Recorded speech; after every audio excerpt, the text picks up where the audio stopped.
All right, you're listening to HawkeTalk. I'm here today with Erwin McManus. How you doing? I'm doing so good. How are you doing, Eric? Good. Thank you for coming on. So I got to start. I assume, in the delivery room, you come out, you start challenging everyone's beliefs and, arguing with what's going on. Like right from the beginning, you're having those conversations, right?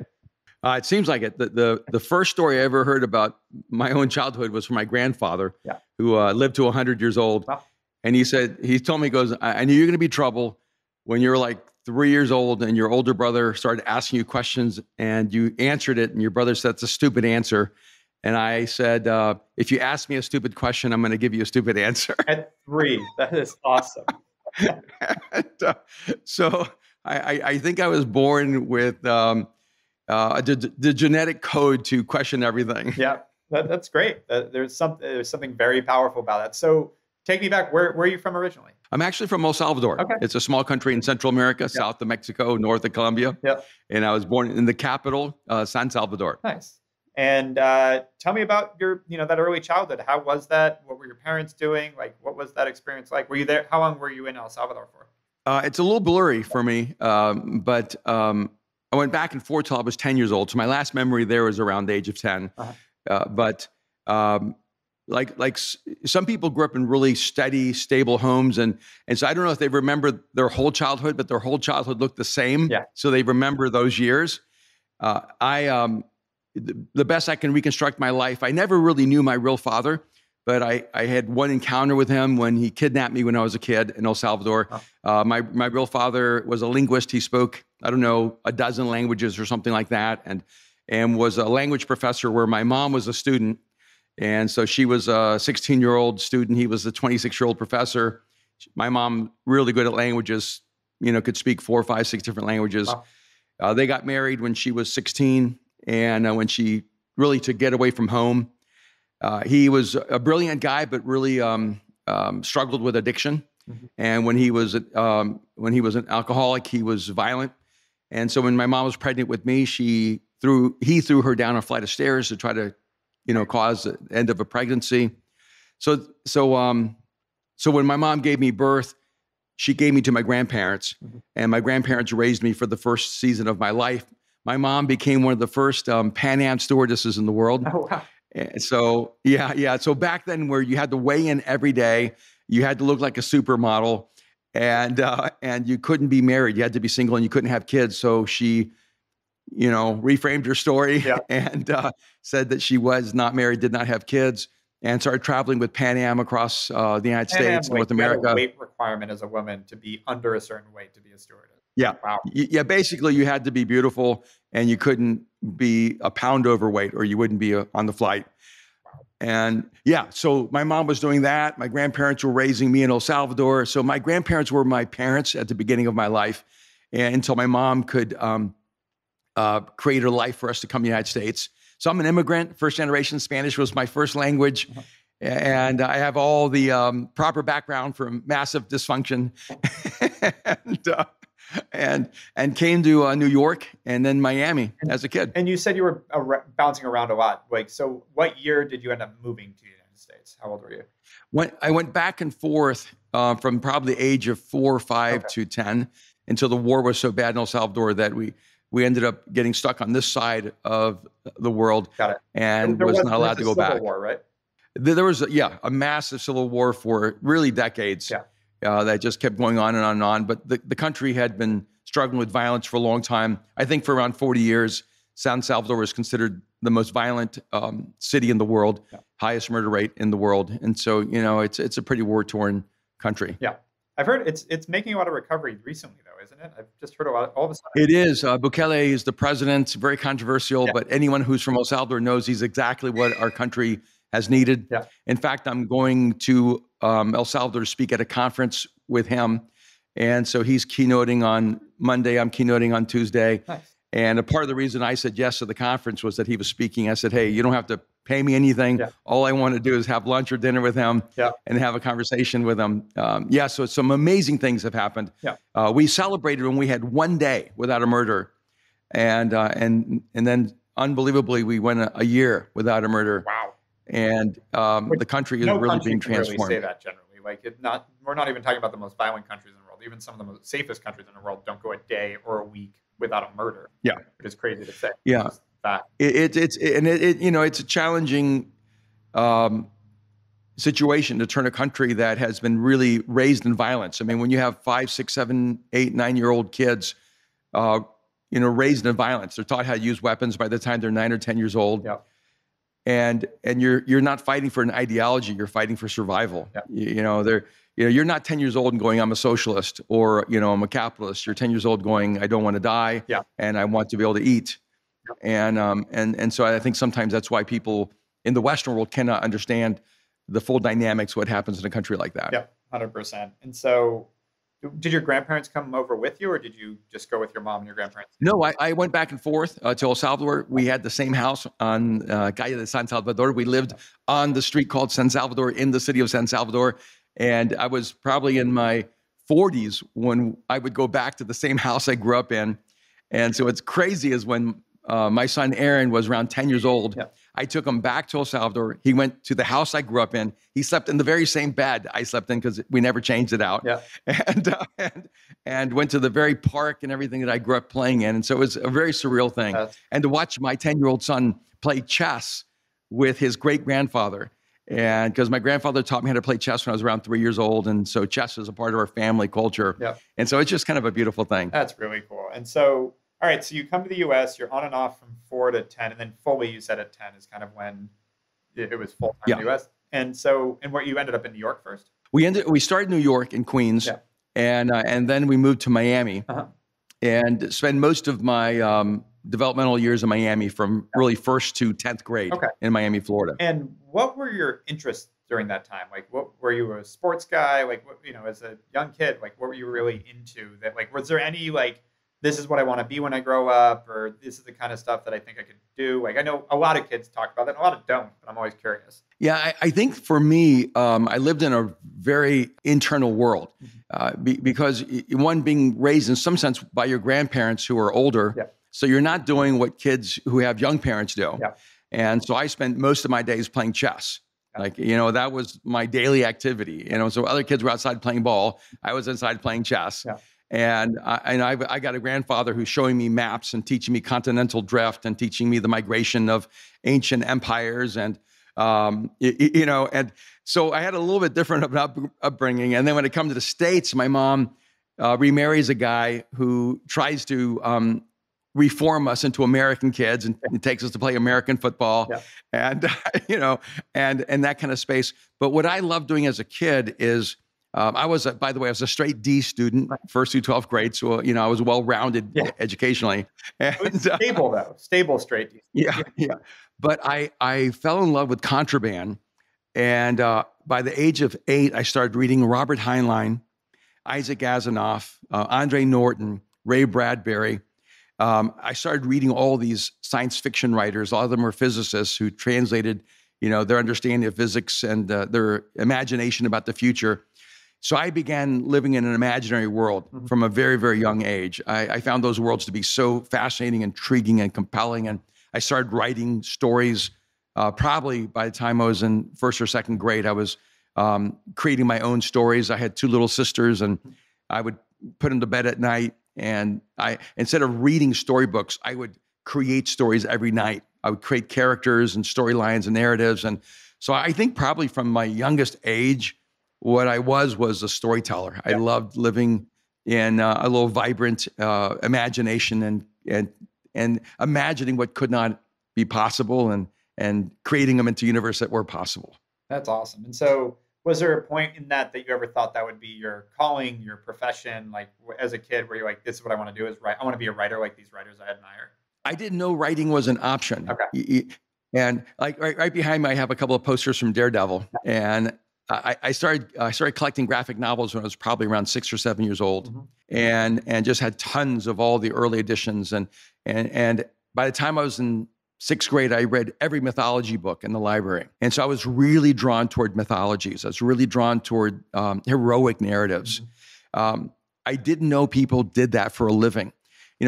Eric, it's interesting when you look at, let's say, for example, like George Bush becomes president.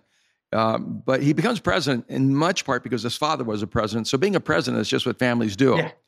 you know, and when you look at the sons of lawyers, Yep. or the granddaughters of lawyers, they become lawyers because being a lawyer is just what my family does. Yep. I have 4 cousins, all 4 of them are medical doctors. And is it that they're all so intelligent that they're just genetically advantaged, or is it that they just thought everyone could be a medical doctor? Yep.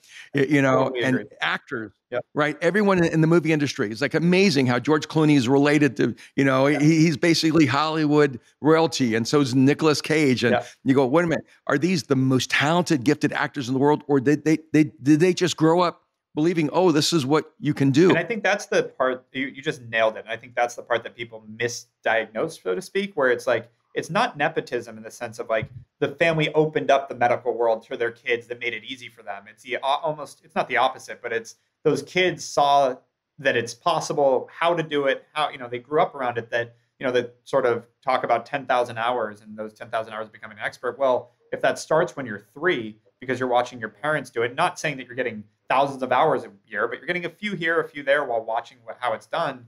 And you have that perception of, well, this is just what you do. It's the same reason I became a business owner and entrepreneur. My dad was, my grandfather was. And so when I thought about what I'm going to do with my life, the thought of getting a job was a stepping stone to learn how to build my own business. Whatever that was going to be, that's just what I thought you did. And so, yeah, I think you're nailing it. Yeah, and that's why when you asked me, did I think about doing that, you have to realize that when you're born, let's say, in poverty, or if you're born as an outlier, you don't even know these things are possible or available to you. And I remember years later going to my mom and asking her, hey, why didn't you tell us these things were possible? And you have to understand, my mom has a faith story, and she goes, before I actually became a person of faith, my world was so small, I didn't know anything was possible. Yeah. And so a lot of times what people have, when they have that moment of crisis, or even if they have let's say a religious transformation or a faith transformation, it's actually what's happening is that their universe is expanding. Yeah. And for the first time in their life, they're realizing that there's so much more possible than they thought. And so I didn't stop and think to myself, oh, I could spend my life as a writer. I just thought, I am a writer, and I'll be probably be a poor one all my life. And what I think, to me, the great wonder in life is when you realize, oh, I could do this. Yeah. Like, I could turn this into my life. Yeah. And every time I have that aha moment, that epiphany going, it doesn't just have to be a hobby. I actually can make this my life. It's been really, for me, like life-changing and life-giving. Yeah. That's amazing. And so to take me through it. So again, as a kid, you loved reading, storytelling, playing chess. Let's go through the high school years. How was that for you? Where you kind of found your own, you felt like, at that point, because you had mentioned to me offline that you came in, Spanish was your first language. You didn't speak English yet. Like, how was that adapting to that in the early days? Actually, let's take a step back with that. Was it pretty seamless? Did you have a lot of friends quickly, or no? I was definitely not in the category of the popular kid, and I'm in 8th. I'm 8 years old, and I'm thinking about, are there multiple dimensions? Yeah. Are there, other universes? Is it possible to, to transcend the physical material world? And I'm not thinking the same thing that other second graders were thinking. And so I looked really odd, very bizarre. In fact, by the time I was 10 years old, I was in a psychiatric chair. Wow.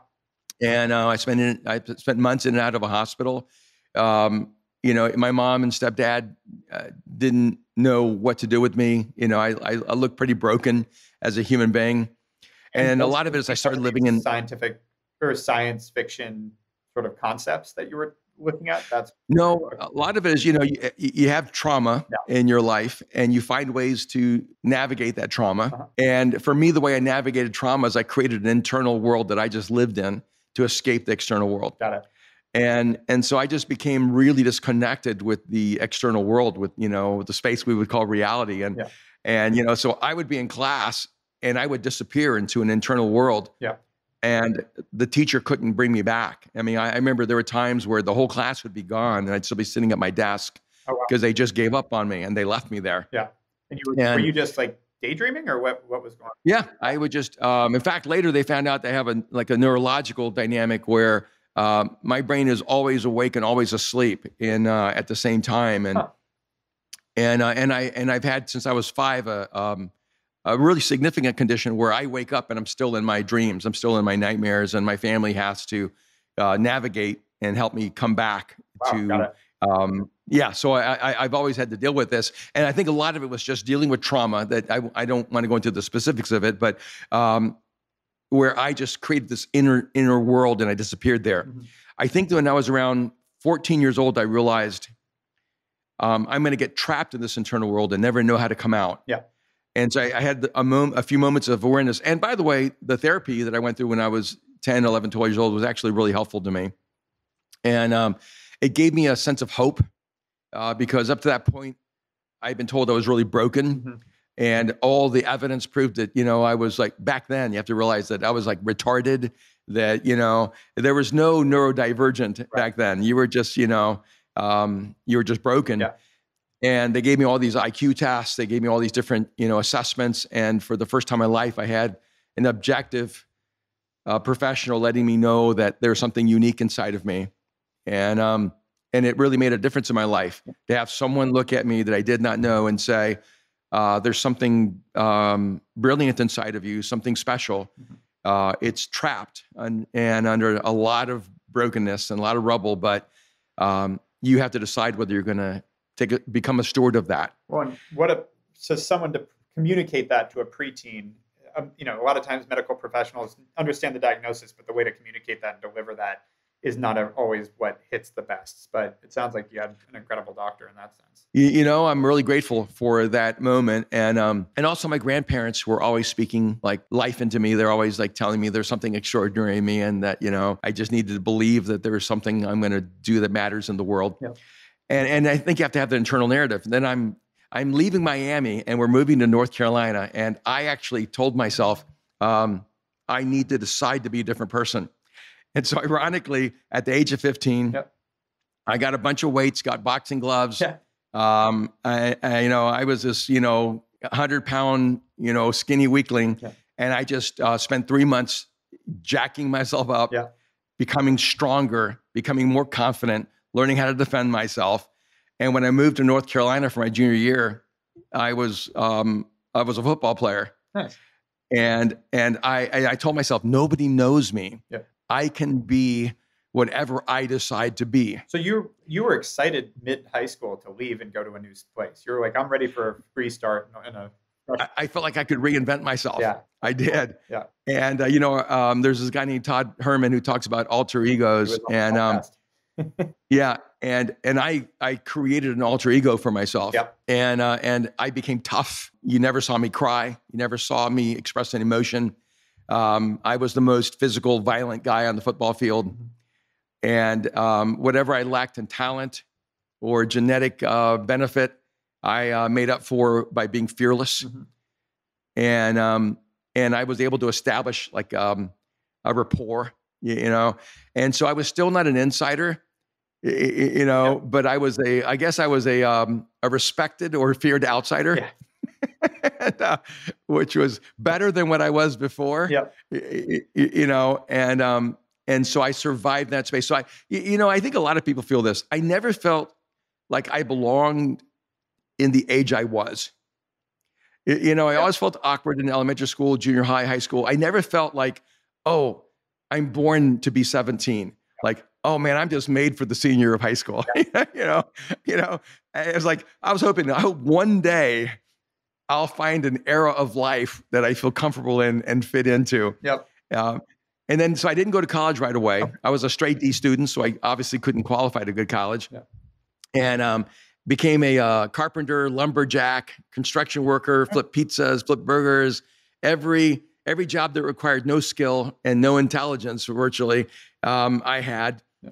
And came to one night I was sleeping in my car in the winter of North Carolina going, this cannot be my life. I was going to ask, like, while you're jumping from job to job, did you have a bigger picture of what you were going for? Or was it just like, I got to pay the bills this month, so I'm just going to work? Nothing. Yeah. My imagination of my future self was a dark, vacuumous, empty space. Got it. And so I couldn't become something because I couldn't see myself as something. Mm-hmm. And so I wasn't going anywhere because I wasn't becoming anything. Mm-hmm. And in the middle of that, I was like, is there any meaning to life? Like, I just can't do this every day of my life. Yeah. And I begged my way into school. I drove to a university that was going to let me play sports there. And I walked into the admissions office. I forced my way into the dean's office, and I begged this man to let me into school. And he said, "Hey, son, there's a admissions process. You have to bring your school records." And I said, "Look, if you look at my records, if you look at my academic background, you will never let me in." And I remember looking at this man saying, "I need you to look at one human being eye to eye and just give him a chance to have a future." And I think that moment when I fought for my future, something shifted inside of me. Mm-hmm. Even if he had said no, I finally said yes to myself. Yeah. And, and he said yes, and he let me into the school. And ironically, what happened was I was going to play football. They found a tumor that took over the whole right side of my face. Wow. And they had to go in through my mouth and remove this tumor right before the football season. I had to sign papers that if I died, it wasn't the doctor's fault. It had grown and take over the whole right side of my sinus cavity, which kind of really messed me up. And then I was running across a highway to work, and I didn't see a car. He hit me head on and paralyzed me from the waist down. So I had a few little things that, slowed me down. I would say, was that all in the similar timing, or? Yeah, all right before I went to college. Wow. And when I was 19 years old. From the waist down with reconstructive surgery on the right side of your face. Yeah, all within months of each other. And I graduated from high school when I was 17, so I was still pretty young. Yeah. I started school when I was 5 and still tried to play football, but my body just couldn't recover from those two dramatic injuries. And this is how life is so like ironic. At this university, Elon University, they didn't have enough gifted students. So since I was one of the last people they accepted, I got the counselor to the gifted students. And, it's just sort of like an ironic, it's like the universe making fun of you, saying, yeah, you're gifted, it's just a different gift. But they talk about this I'm actually not a huge Malcolm Gladwell fan, but Outliers is a book I think is great. And they talk about the attention that quote, gifted kids end up becoming a self-fulfilling prophecy, because they give more attention to the kids that they feel are excelling. And so by nature, they continue to excel because they get more and more attention. And so it's this catch-22 for kids that don't fall into that, from an athlete to academics. So yeah, I'm curious, did that end up helping you figure out the academia side? Yeah, she was amazing. Yeah. And she sat down and she did the one thing that I needed. She told me the truth. She said, right here, your projected GPA for the first semester is 2.2. And I said, hey, that's passing. Like, that's really great for me. Yeah. And she said, no, you don't understand. When we write 2.2, it's a way of letting us know you're going to flunk out after the first semester. And she said, so this is what other people say about you. What are you going to say about yourself? And she just had a really wonderful way of, without judgment, saying, this is your moment. You get to choose who you are. And so I ended up signing up for a bunch of philosophy courses because I thought, if I'm going to get kicked out after a semester, I'm going to find out if there's any meaning to life. Wow. So I wasn't there for real quick a grade. I don't want to glaze over that. Where did that interest come from? Like searching for meaning of life at 17 years old. Where does that come from? I think that as long as I had a conscious memory, I was searching for the meaning for life. And do you know what triggered it? Do you know what caused it? What's that? Do you know what triggered that or caused that, or it was just innate? I'm not sure. I look back and I go, I never knew my real father, so I didn't know my identity. Yeah. And my mom married a guy in what we called creative underground economies. And so he had, unique income sources that usually were connected to creative Italian families and people who, ran cartels and different things like that. And so he had an alias too. Uh-huh. And so he took us to a police station and convinced the police that we'd been robbed. And so I walked out Erwin McManus. What were you? So I lived all my, what's that? What was your name before that? Or do you?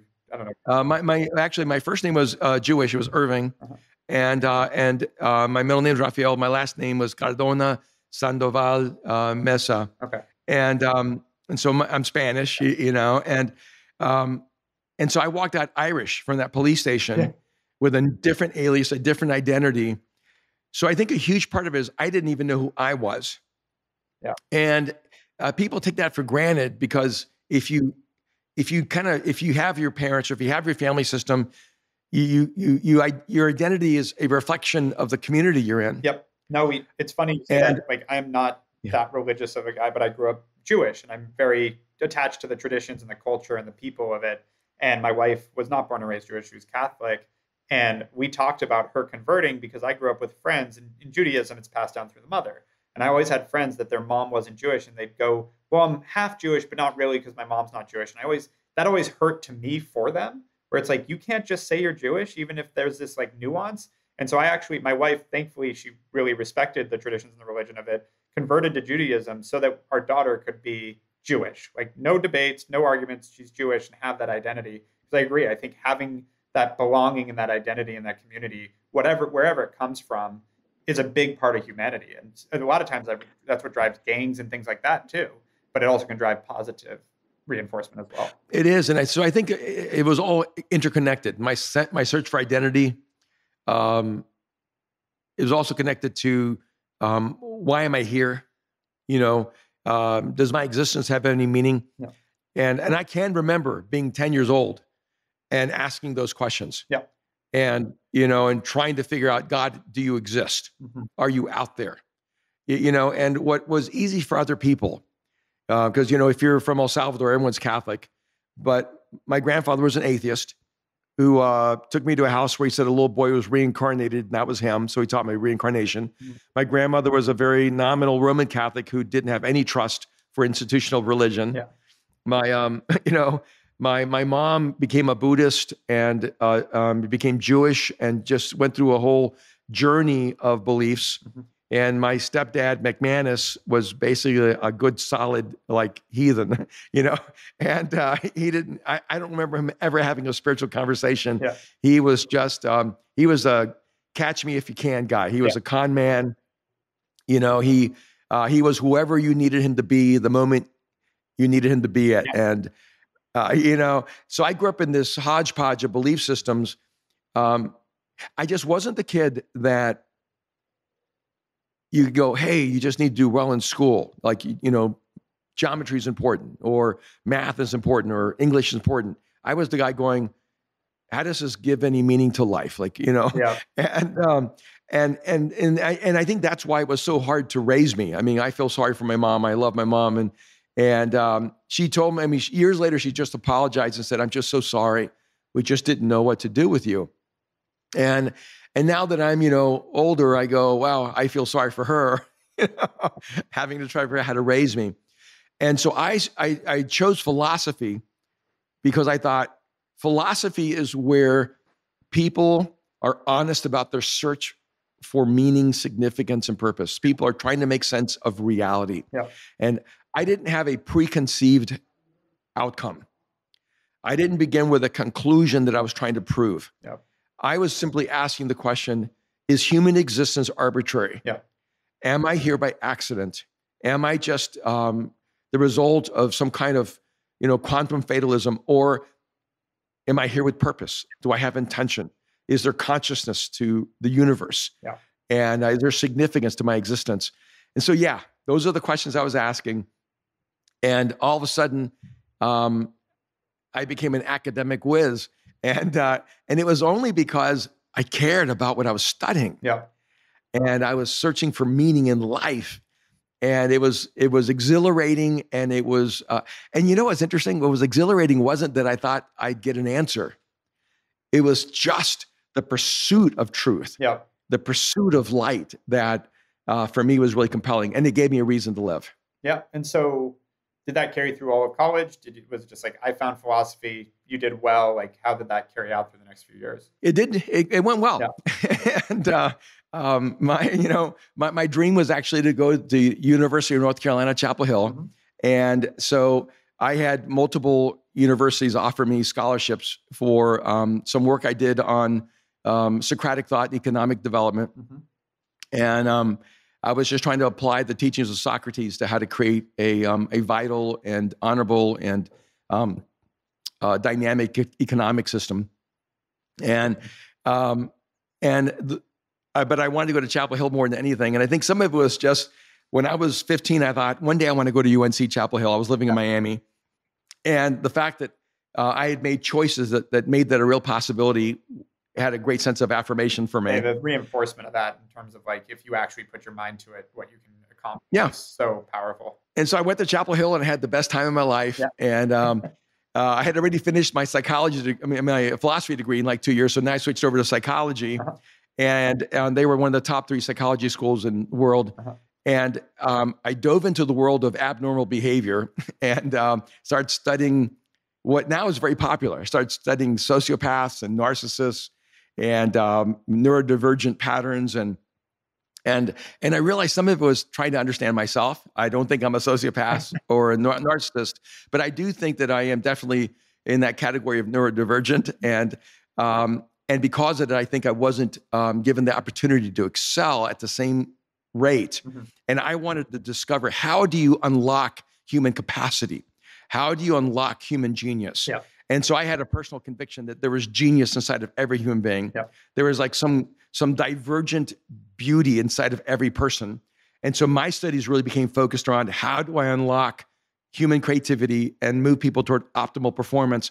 And that became my pursuit from like the age of 20. Yeah.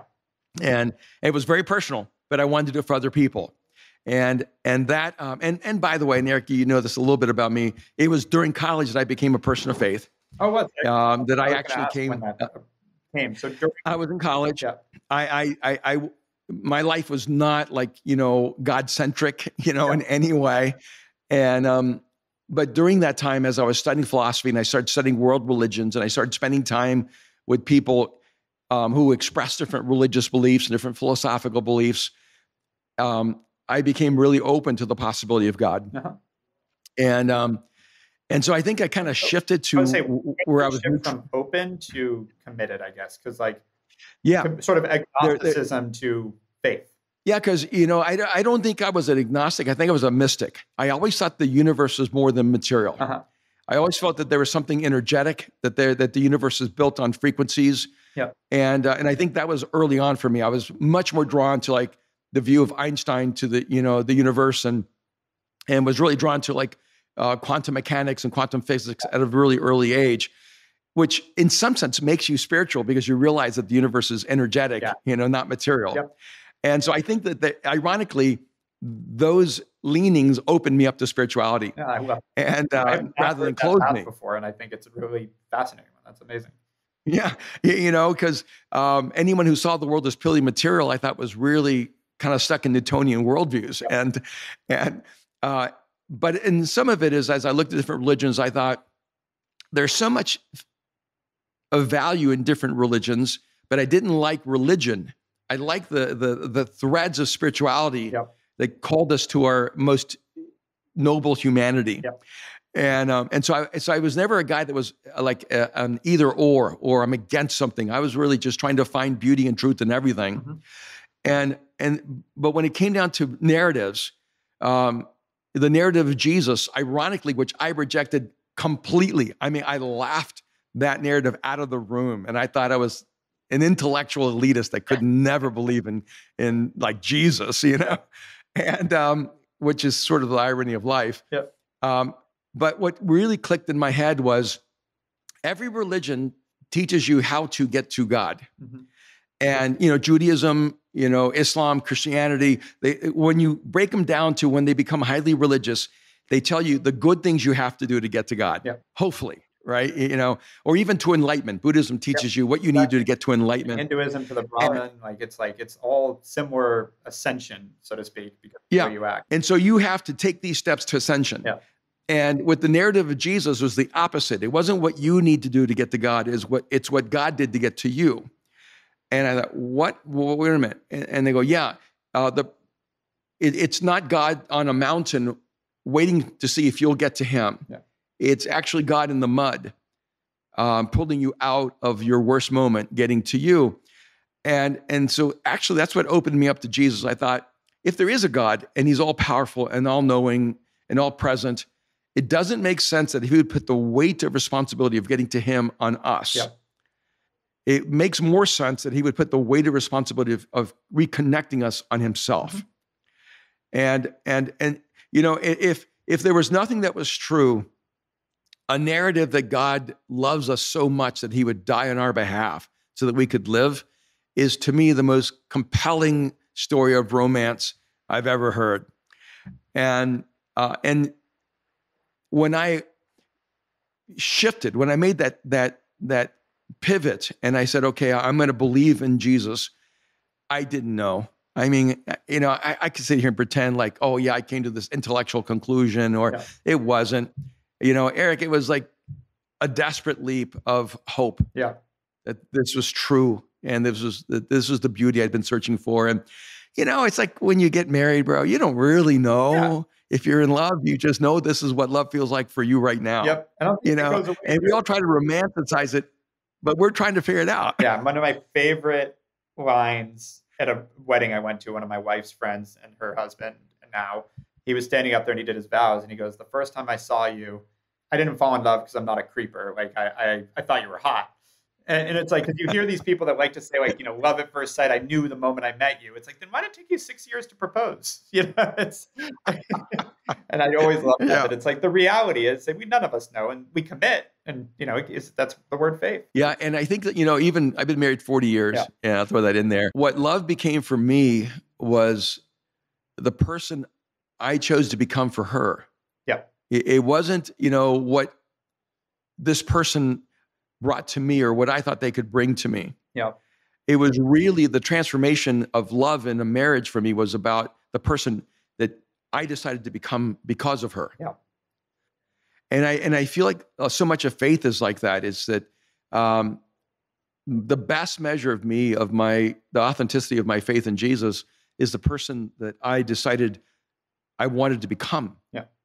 Because of that relationship. I wanted to be a person of humility, of generosity. I wanted to become a person of integrity, of compassion. And for me, that's the most powerful transformative proof, is that it made me want to become a better human being. And so, when did this really hit? Like, was it post-college? I mean, you said you found your faith, but like, when did you college. It was in college. And yeah. Post-college. Yeah, I was 20 years old. Yeah, got it. And then when you graduated, psychology and philosophy, what did you get into? Did you pursue that part as a profession, or what did you start doing? I still didn't know the profession part of it, and so I would still work from ideals. I used to love a TV show called Perry Mason, and he was a lawyer, and he always defended, the innocent against injustice, and found some savvy way to violate everyone's view of reality and destroy all the norms. And so I thought, I think I want to be Perry Mason. And so I was going to go to Yale to go to law school. Yeah. And a lot of it was because I thought, Yale Law School, it just sounds like a great story. Like, and honestly, I was right there. In that time of my life, I was just going, what's the story I want to tell? Yeah. And not necessarily what's the person I want to fully become. And, but I knew I wanted to fight injustice. I knew I wanted to, I longed to end poverty. I wanted to create a world where everyone had an opportunity. So I had really, really high ideals. And I wanted to make the world better. I wanted to make humanity a more beautiful story. And I think that's a part of what drove me to faith too, was like, I want to make the world better, but I don't know how to make myself better. And if I can't even make myself better, I don't know if I can help other people. Yeah. And so faith for me actually brought a transformation within me. And but without the judgmentalism that it seems like is pervasive in religion. Yeah. And I couldn't be judgmental because if I can change, anyone can change. Like if I can grow, anyone can grow. Yeah. If I long to live a more full and beautiful life, I believe that's true for everyone. And so I was going to go to Yale and go to law school. Yeah.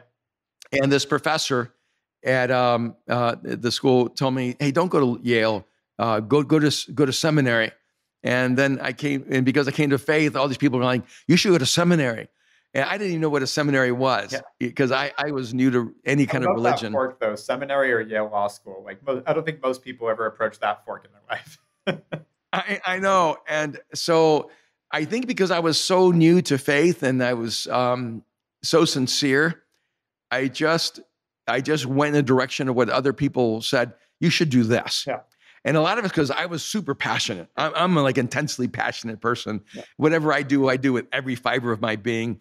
I'm kind of known as being fearless. I actually have a lot of fear, but that's why I say I'm kind of known for being fearless. I know I have fear, but I've made really courageous choices in my life that make me look fearless.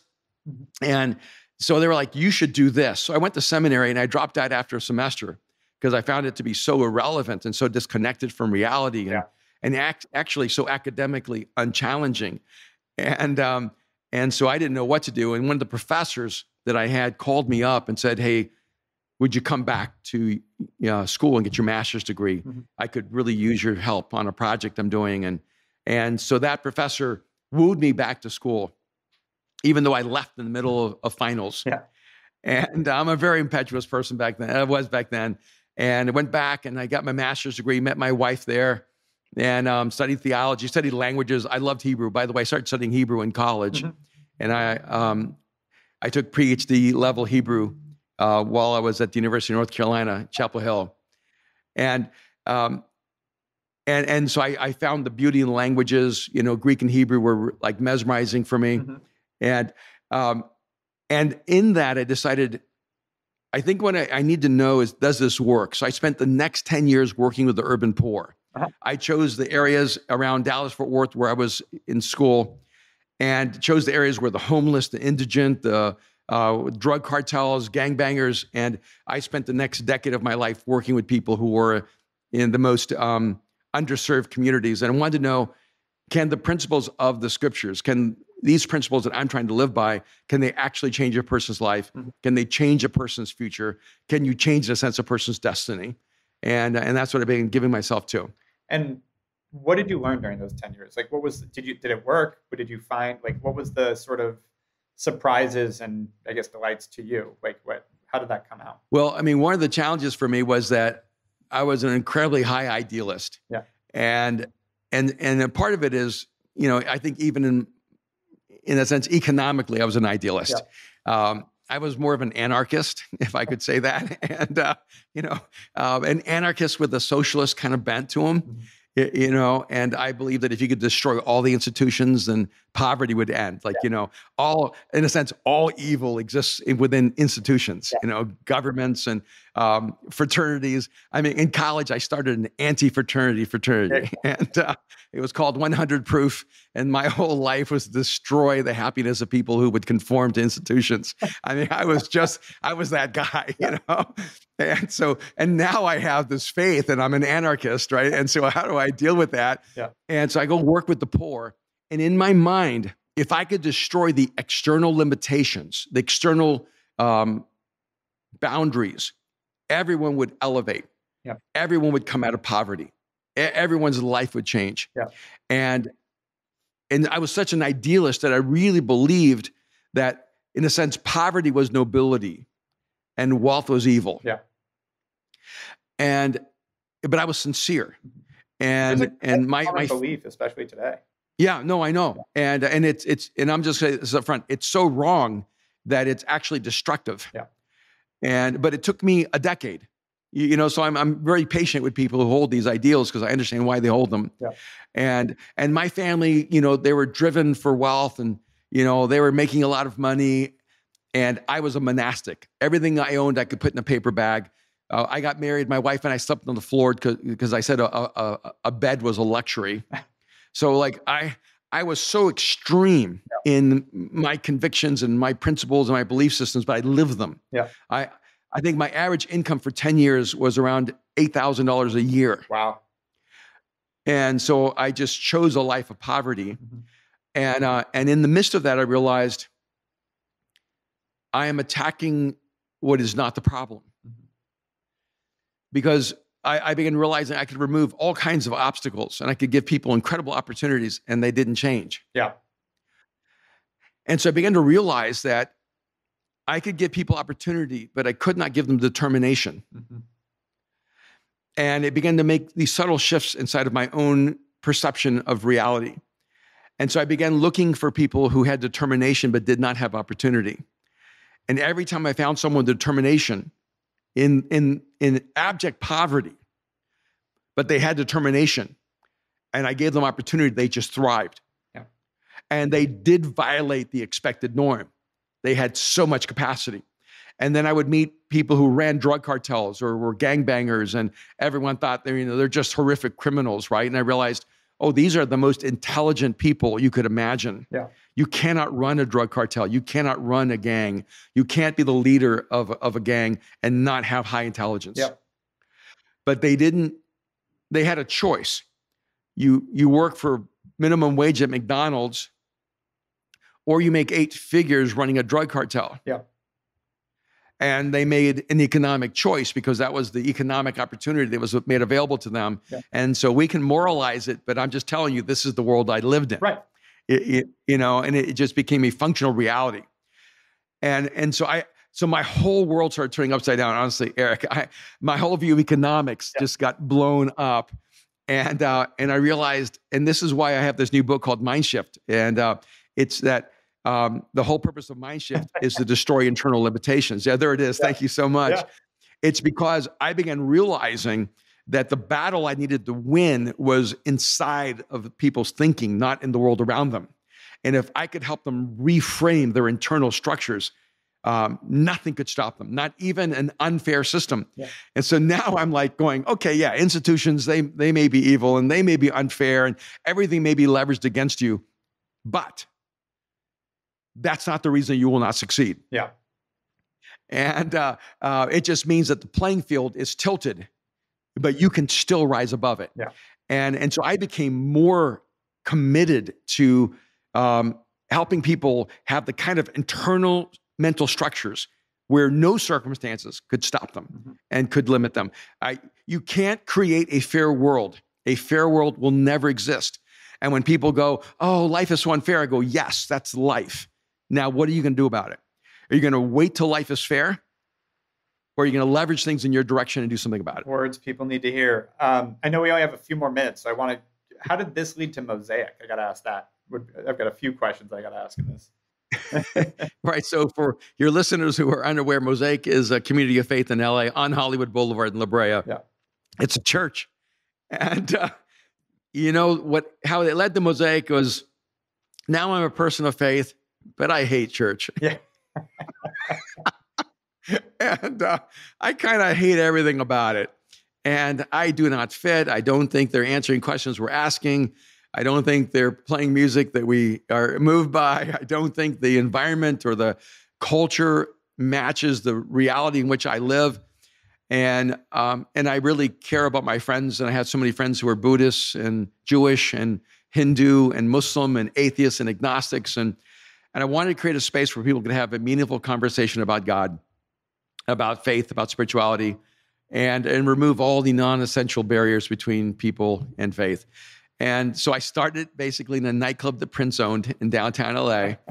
And I chose the most counterintuitive spot, a place where really uptight Christians would not go. And I wanted to keep everyone who was hyper-religious away. And then I just created a space. And we would even have these after parties with Q&As, and I would have bodyguards at the doors, and I wouldn't let anyone who was a Christian in the room. Only people who didn't believe. And we would have like hour, 2 hour, 3 hour conversations about life, philosophy, God, faith. And it just became this really beautiful space. And I named it Mosaic because a mosaic is an art form of broken and fragmented pieces that are brought together to create something beautiful, especially when light strikes through it. Yeah. And I wanted to say, we're all mosaics. We're broken and fragmented, but it's in that brokenness, it's in our fragmentation that our uniqueness and beauty is best expressed, especially when we come together and we allow the light to strike through us. Yeah, I love that. And so, and you mentioned this to me again offline. That's not where you actually make an income, right? Like you've built a career now of like consulting and speaking, and that's really what you use to pay the bills so that this can be something that isn't about the money and can be a standalone thing. Correct? Yeah, absolutely. Yeah, what's so funny is when, in fact, I was having coffee with my son today. He goes, yeah, there are people who say, oh, do you do church because that's where you launder money? Because there are definitely people. I heard a thing about the Kardashians having a church now, which is interesting. But yeah, and I have other friends who are billionaires, and they always ask me. He goes, hey, how do these other pastors become so rich? And I go, I don't know, because I didn't figure out that system. But I don't know if it's because I'm more ethical, or I'm not as smart as them. But I just could not figure that out. I always worked. I've worked as a futurist. I worked as a consultant for corporations. I had a film company, a fashion company, a tech company. I worked publishing. Yeah. I've been a writer for 30 years. I was one of the top writers in America. Yeah. I've sold over 1 million books. Like I financed the church. Yeah. It's the opposite. Yeah. My wife and I were always the singular highest givers in our church for decades. And so when people go, oh, you decided to do the church to make money, I'm going, no, I decided to do the church because I didn't care about money. Yeah. And then I had to make a living outside of the church. And I actually think it's kind of a catch-22. I'm really good at what I do. I mean, I coach high-end people. I coach some of the top people in the world. I coach geniuses. Mm-hmm. And so I get paid a lot of money to coach people. Yeah. But you're not allowed to make money if you're a pastor, but I'm not making money being a pastor. I'm making money not being a pastor. Yeah. And it allows me to give more money to the church, which allows me to do something I believe in. So now I just, I'm 65 now. I'm like, I'm going to do what I want to do. Criticize me if you want. Yeah. I can't help it. I actually believe in God, and I actually really love Jesus, and I love people, and I love the church. So I'm going to keep doing that. Yeah. And it's always going to be imperfect. Yeah. But yeah, I work outside. I actually work for a living. Yeah. But by the way, all those pastors that don't have other jobs, they're usually good guys. Yeah. They're just living really, really impoverished life. Yeah. And they've made huge sacrifices. Yep, 100%. And so a couple more questions for you. Number one, what's next? What's coming down the pike? You mentioned the book, but what do you see in the future for you? Well, we created this online community called The Arena, and I don't know if you saw that. And it's a membership space, and a lot of it is because I wanted to do high-level thinking on communication, leadership, character, and big ideas. Mm-hmm. And I wanted to be real upfront about how this generates income. Yeah. And so we did it I've been a member of TED for 20 years. I've paid $15,000 to $20,000 every year to be a member of TED. Mm-hmm.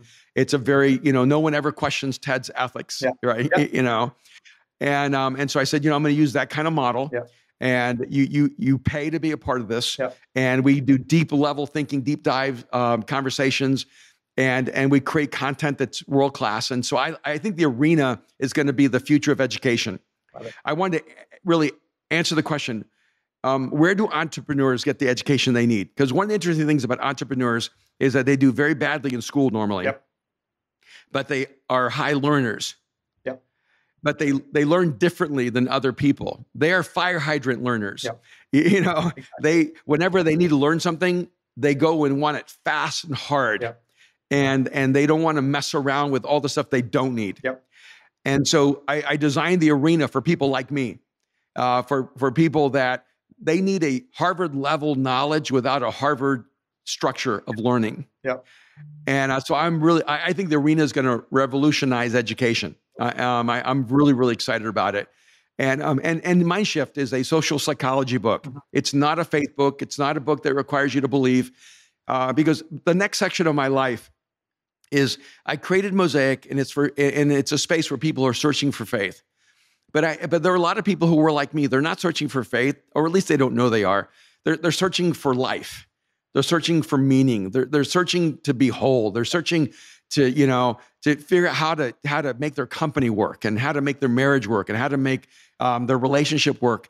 And I want to be able to help those people.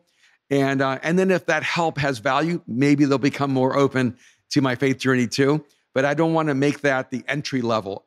I want to make helping people the entry level, and the faith a deeper conversation later. Love it. So last question. For someone wanting to pursue their dreams or go after what they believe in, what would be one piece of advice you either wish you got or you did get that helped you push through along the way? I'd say make it a hobby. Yeah. It's like, I always tell people, look, if you have something you want to do, but you can't get paid to do it, make it a hobby. Mm-hmm. And see the job you have right now as the way of financing your passion. Love it. And then develop the skills in that hobby that actually make it a craft. Because once you move the hobby to a craft, now you're moving into the place where you can legitimately be paid for what you do. Everything I do for a living, everything I'm paid to do was a hobby before it was a craft. And then it was a craft before it became a career. That's what I would tell them. Love it. Well, Erwin, this has been amazing. Thank you so much for coming on HawkeTalk. Hey, thank you so much, Eric. Of course. All right. Take care, man.